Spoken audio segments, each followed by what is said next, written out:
Le droit oublié de la subsistance des prêtres, c'est le titre de l'œuvre de l'Esprit, signé par Abbé Jean-Olivier Nke Ongono. Un ouvrage qui vient bousculer les consciences et rappeler une vérité évangélique. Tout ouvrier a droit à son salaire. Le prêtre qui se voue aux soins des âmes a droit à un soutien qui viendrait de la communauté dont il a la charge. Le prêtre qui est ordonné, il est en vue du service d'une communauté. Et il revient à la communauté de prendre soin des besoins matériels de ce prêtre.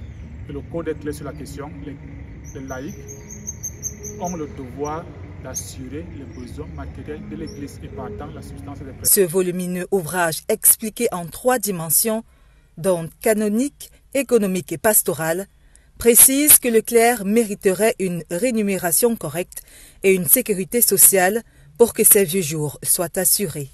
La subsistance des prêtres est une réflexion pertinente qui a nourri les débats au long des siècles dans l'Église. Elle trouve son fondement sur la charité et la communion fraternelle, à l'exemple de la première communauté chrétienne.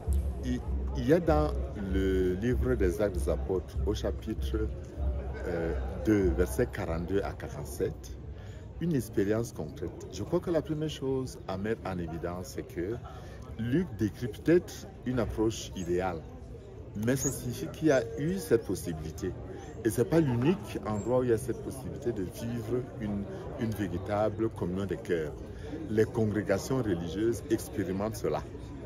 Et donc, nous pouvons nous dire, c'est faisable. C'est vrai, c'est faisable grâce à la puissance de l'Esprit Saint. Les deux choses vont de pair.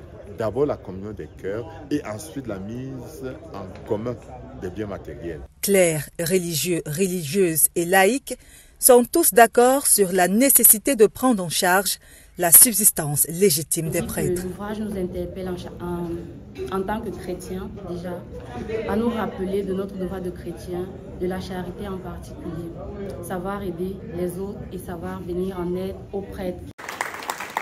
C'est ainsi que le public intéressé a envahi la bibliothèque de l'Université catholique de l'Afrique centrale de Colbison pour s'arracher comme des bouts de pain l'ouvrage des mains de l'auteur.